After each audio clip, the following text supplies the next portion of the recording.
Hello everyone, welcome back. It's Anna here. As you may have heard, my voice is not what it should be, and if you've been wondering where have I been, I've been away. I didn't video last week. I was so sick. I had a terrible cold after my trip from the previous week. I think I was a little bit run down because it had been quite a busy week, and I think I slept a total of 6 hours in the whole week. That includes flights there and back again.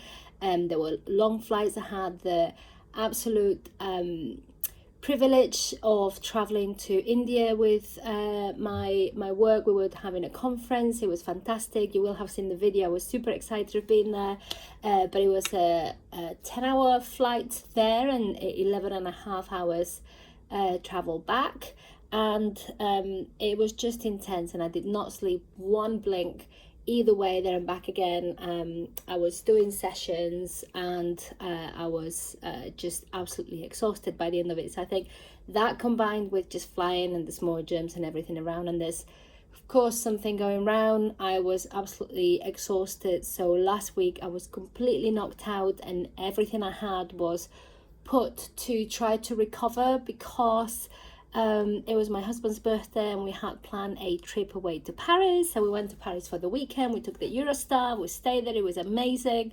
But I was still sick as a dog whilst we were walking around with a high fever and everything, but I pushed through because I wanted to make sure that I made the most of it. And then it's just taken me quite a while to recover coming back.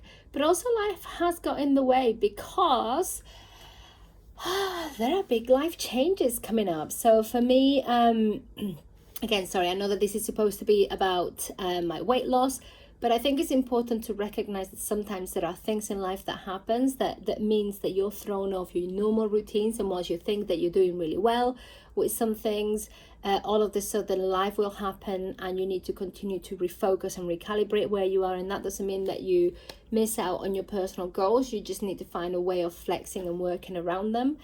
So my daily routines are a little bit all over the place. My weekly routines are definitely all over the place. I'm going to be changing jobs, and I'm going to be relocating. So currently we live in Aylesbury in Buckinghamshire, and we're actually moving to Glasgow in Scotland.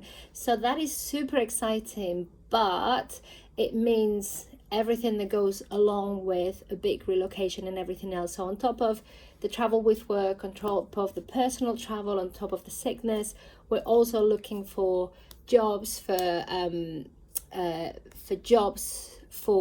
a house, selling our house, moving, everything that goes along with it. And you may remember that we've also got the trip to ski that we had planned, because it's our 20-year anniversary of getting together. So we planned this skiing trip forever, and I'm not going to be missing out on that. So it feels like there's just a whirlwind of activity happening for us right now, and that has meant that I feel like I've been all over the place. But despite everything, I'm, keeping at it. I'm still going.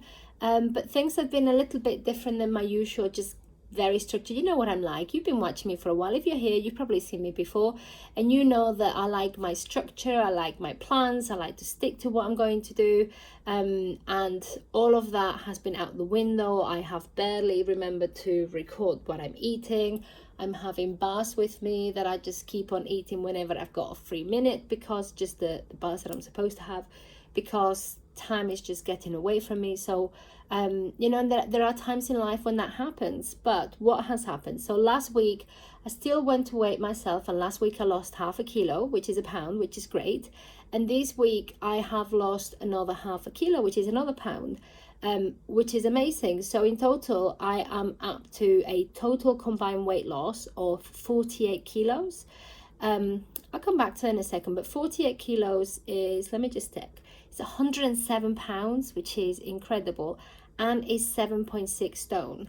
So as you know, I want to lose a total of 11 stone, and that means that I'm 3.4 stones away from my weight loss. And this is from my starting point. This is truly starting to feel like a like a countdown, like, you know, every week, every time that I go through, we're getting that little bit closer. I am getting that little bit closer to my goal weight, and it's super important to remember, because especially when life priorities get in the way and you start having all of those things thrown at you, it's important to remember what you're after, what you're going after, and what you've got to do, and how much you have achieved, so that you don't deprioritize yourself and that focus that you've had on yourself. And at least for me, the focus that I've had on myself, on my weight loss, on my well-being, on doing the diet, on how well I have been feeling as a result of it, just because there's a million things going on. You know, even today I'm blogging from a hotel room. We're up in Glasgow. We're going to be looking at houses for the weekend. Definitely these curtains would not be my personal choice anyway. So for me, it's very important to keep that in mind. And the other thing that I am quite surprised about is that I had, let me just take a step back. 48 kilos, let's just be very clear. Now that I've been traveling, I can do a comparison. 48 kilos weight loss is the equivalent of 2 Holdall, how you pronounce it, suitcases that you would put on a plane. So try to fill those up and then put them on your back and then carry them around all day. That's how much weight I have lost so far, which is incredible. So I can't believe how much I have achieved. But also, I'm very conscious of the amount of focus I need to keep going right now, especially through all of this kind of turbulent time, through all of these changes. And also, you know, I'm going to come clean. When I was in Paris, I was feeling so bad. I had zero energy. Eating the products with the virus that I had, that was taking everything out of me, was just not helping me recover. I literally felt like I needed food. So one of the days, I actually ate food 3 days that we were there. So one day I had a veggie soup with an omelette, with a ham and cheese omelette. The next day I had steak and salad and 3 chips. Yes, I had steak and frites. And then the next day after that, I had some smoked salmon, and again I had a steak, and I had a few more chips than I should have done that day. The other thing that I did do is, this is a bit like a confessionary, the other thing that I did do was my husband ordered a lemon meringue pie, which was amazing. And I know it was amazing because I tried a teaspoon. So they brought a dessert spoon for him and one for me. We were in Paris. This is not something I'm going to do every day. I'm not going to have the chance to try that. We are likely to go there anytime soon. I literally just grabbed a spoonful. I ate that spoonful. I enjoyed it for everything it was. I put my spoon down. I ordered the black coffee. I carried on. So I think it's very pertinent to say, because I don't regret it. I feel like I needed the food to keep me going. I was recovering, and I felt significantly better when I ate the food. And I think I probably would still be in bed and able to move if I hadn't had some food. So that did me the world of good. So if you're ill and you need the energy, have it. And I actually spoke with my consultant after about what I had ate, etc. And she said, okay, clearly the chips and the spoonful of cake weren't the best things, but at least you got that out of your system. And if I had called her, which I did, and I was just not even thinking, it was like, I don't even care, I need the food because I'm about to die here. But she said, I would have told you to eat exactly what you ate, which was protein and vegetables, and that's pretty much what I tried to stick to. And if you were that sick, she told me she would have been the first time to tell me you need some extra food to help you recover. So I'm actually quite pleased with my decisions. I'm quite pleased that then as soon as I finished, I've got back on the program. And I'm eating my products. Although interestingly, it was only for 1 day, because then I went to get weighed. And as you know, I'm on my countdown to go skiing. So I'm actually going up the steps so that I can get myself ready to go skiing. I'm going to need more energy. So I'm actually on step 2 this week. Next week I'll be on step 3, the week after step 4, and then we go away for 2 weeks. And then when I come back, I will go back to 3 products a day, not 4 products, 3 products a day. So I think it's quite pertinent, because actually I've heard that this week, the last week in January, is called, I think, Quitters Week or something like that, just because this is the week that most people give up on all of their New Year's resolutions, or by now most people have given up. And actually, for me, it's really important to say, well, why, and to check with myself with why is that, because I will admit that since I've had the food, I'm finding the cravings, they're like on steroids, on everything. That I'm constantly thinking about food. I constantly want food. I can tell that I'm physically full, but my brain and that kind of mouthfeel of I just want to continue to be eating things are on overdrive. So for me, it's been super important to try to just stay on. Let me just put this on mute. For me, it's been super important to just stay focused, get back on things, realize that I'm just going through the cravings because your brain's had that hit of other stuff and it's like, right, give me stuff now all over again. So all of those old food addictions are kicking in and I'm recognizing them for what they are. I also have a lot of stress and anxiety with the move and everything, so that's equally all hitting me at the same time. And I thought, well, you know what, I'm sticking to it, I'm sticking to my plan. I'm not quitting. I've had a blip because I was sick and I needed something, but I'm going back to it and I continue to do it. So I'm pleased with myself. I'm pleased with what I have achieved, but I do want to recognize that once I'm noticing a massive difference, because when you start doing the plan, you're in this kind of I don't know, heightened state of what do you want to call it? I don't know, saintliness over the fact that you're sticking to the plan and you're able to stick to it and you do it and you're following it religiously.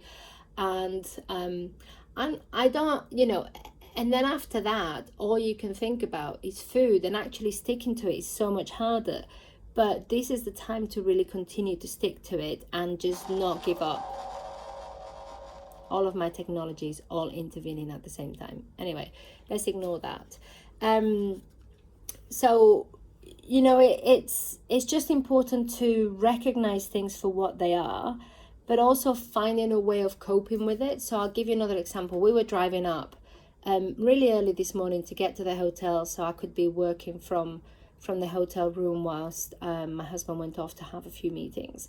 And as we were driving up, we stopped at a Greggs and on, you know, service station on the road, on the motorway.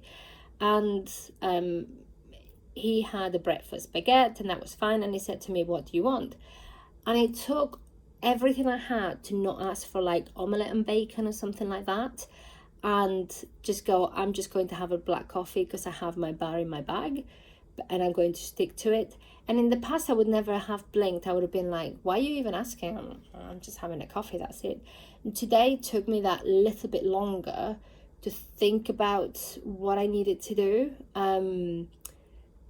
So it is important to continue to remember what you're doing and why you're doing it. Especially, I think, because as I'm getting closer and closer to my goal weight, it's starting to get harder and harder to stick to it because I want the food, because I'm starting to eat food again, especially not just from Paris, but I'm on step 2 now. So that's reintroducing food.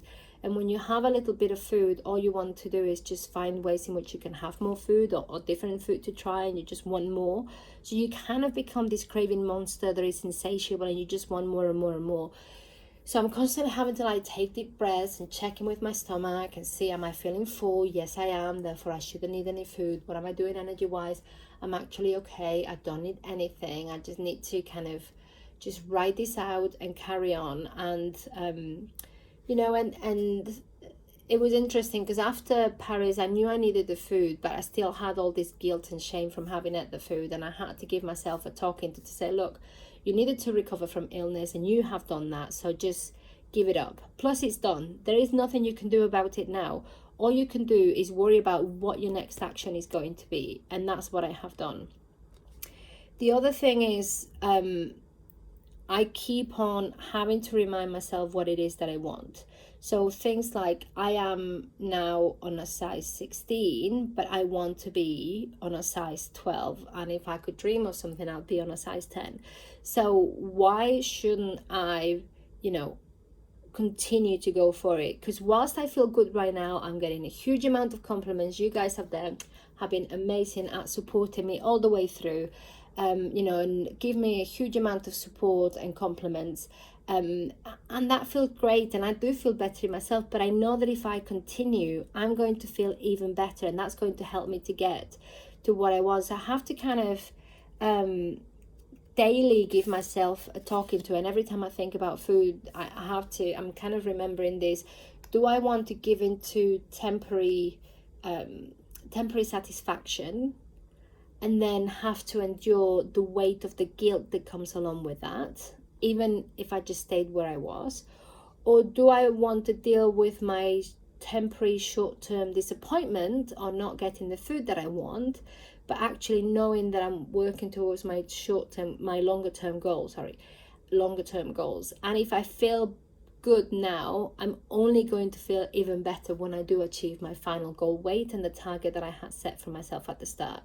So that's kind of what I am right now, and I'm not going to lie to you, because I know that it's difficult, and I know that when you break it, it's hard to go back to it. So if you're finding it hard, I feel your pain. We're all going through it. It's just that daily battle of having to stick to that. But if this is Quitters Week, then sod Quitters Week. We're going to stick to this, and we're going to do it, not giving up.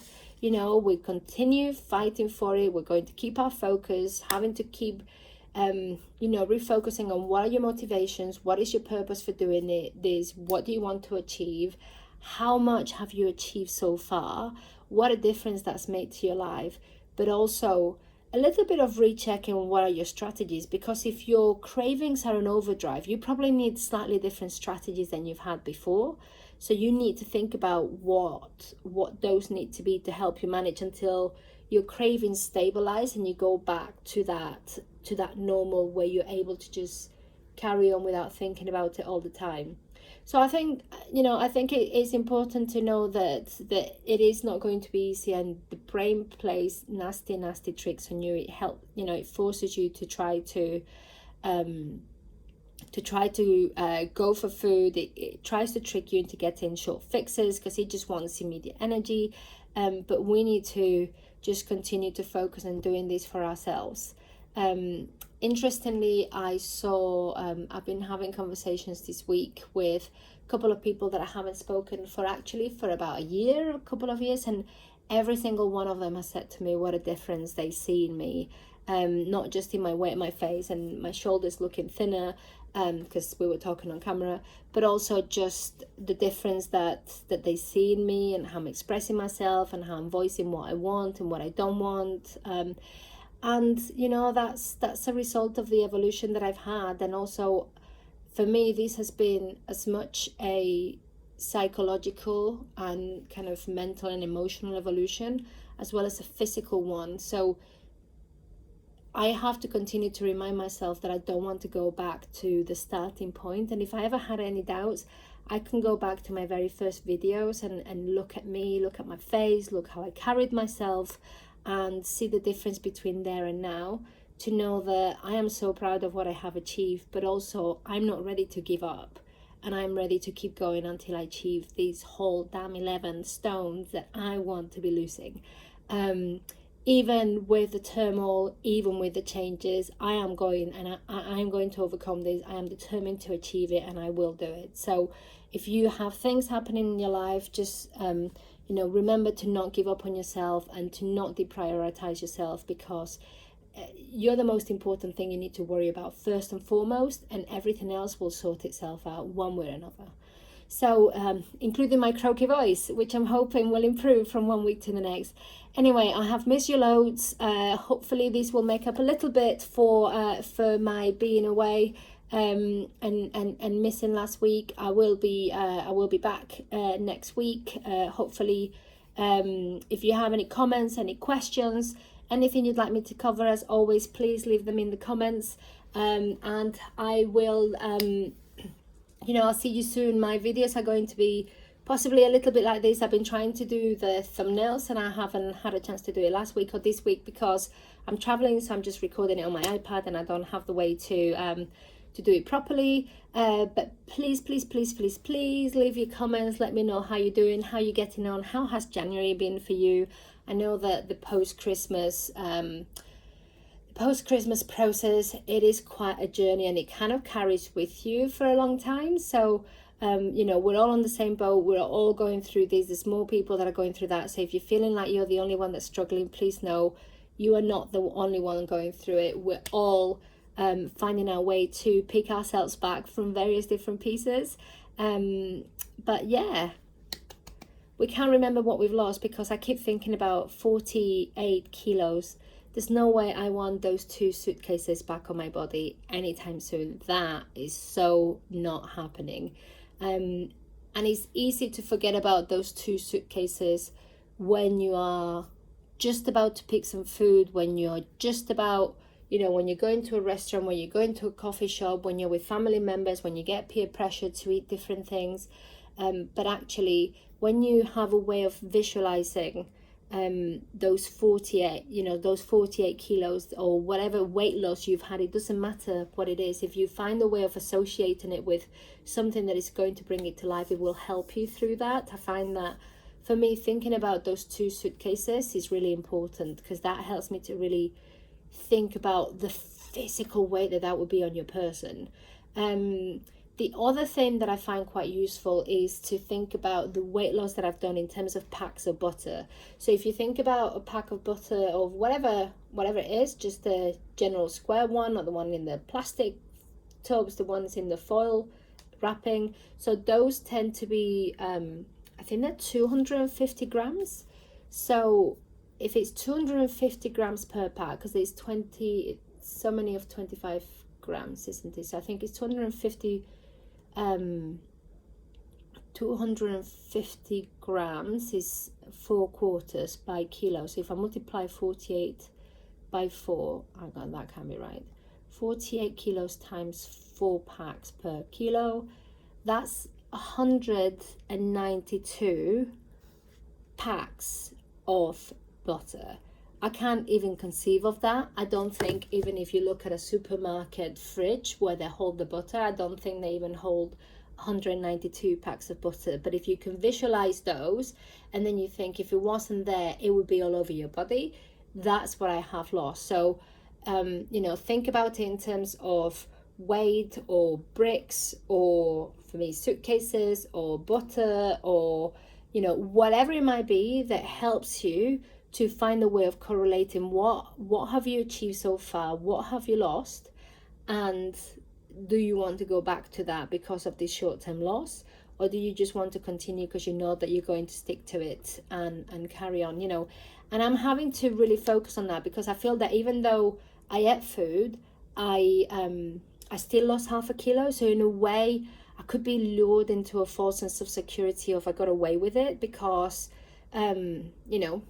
I ate and I lost weight. But that's not the point. We were walking everywhere in Paris. I was dragging my soul. I was literally dragging my soul wherever we were going. I had zero energy, but we did it. And I lost weight despite all of that. But I also went straight back to plan as soon as I finished those 3 days, and I was at home and I wasn't having the same level of activity. So and I think I had a bit of backlog between the weight that I had and the weight that was showing at the consultant scales from the previous week. So I can't even attribute it all to that week. And I don't want to be lured into a false sense of security for that, because still have to focus. So for me, having these kind of things that I can visualize really, really helps me. Anyway, that's my tip in terms of how to deal with the cravings monster. That we all know it's there, and we live through, and it kind of shows up in different ways for each one of us and at different stages. So I'll leave it there. I'll definitely leave it there this time. Have a great week, and I can't wait to talk to you all next week. All the best. Bye.